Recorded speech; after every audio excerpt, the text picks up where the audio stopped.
गौरव भाटिया जी, अगर जो एक समीकरण वो बता रहे थे कि एकनाथ शिंदे के साथ जो विधायक आए हैं वो अवैध घोषित होते हैं, तो अब की बार अजीत पवार के साथ सरकार।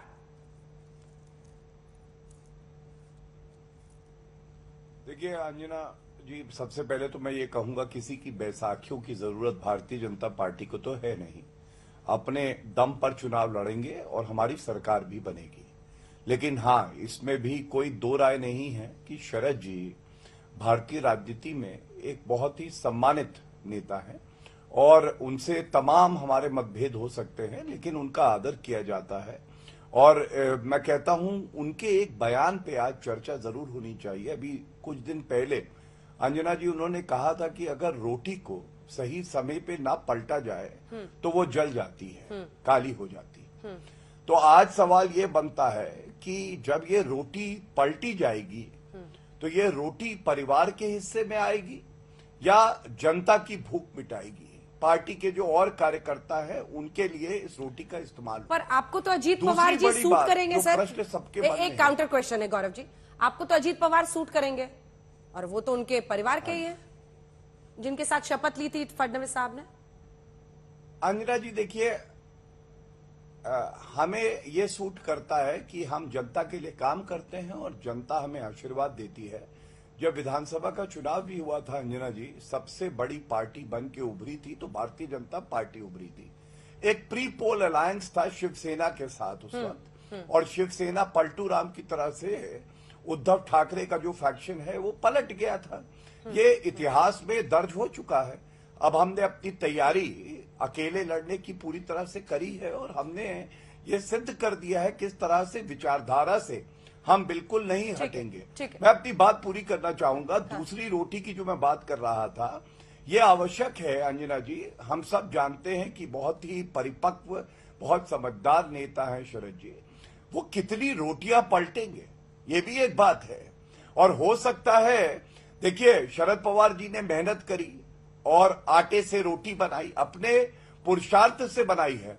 कुछ पार्टियां तो ऐसी है ना जिनके पास आटा है ना रोटी है, वो तो दूसरों की रोटियों पे नजर रखती है। और मैं कांग्रेस पार्टी की बात कर रहा हूं, आप भी समझ सकती हैं, वो तो आजकल उनके खाने के लाले पड़े हुए हैं।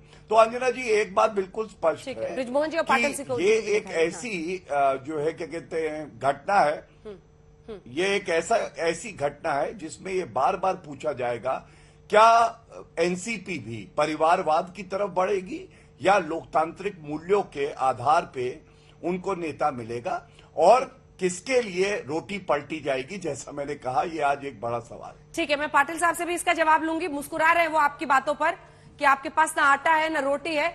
लेकिन बृजमोहन जी आपसे भी, उससे पहले जल्दी से एक बार साहिल, क्या अपडेट है? मान मनोवल चल रहा है, अभी भी शरद पवार जी के घर पे बैठक चल रही थी, क्या हुआ?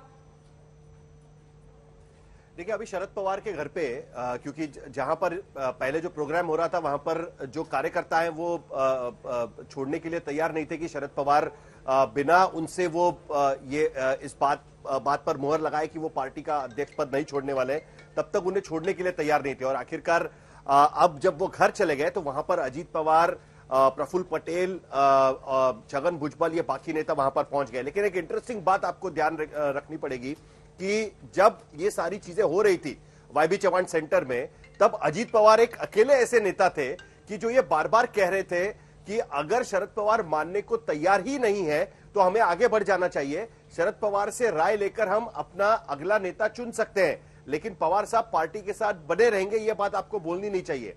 लेकिन अजीत पवार के अलावा बाकी सारे नेता बार बार ये कहने की कोशिश कर रहे थे कि शरद पवार के अलावा कोई और नेता पार्टी को अध्यक्ष के तौर पर मंजूर नहीं है, ये अजीत पवार के समर्थक भी कहने की कोशिश कर रहे थे।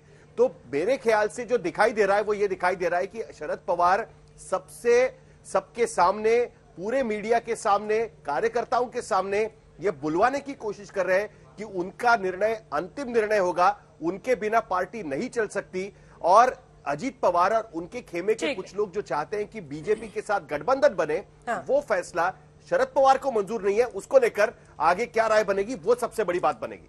अंजना।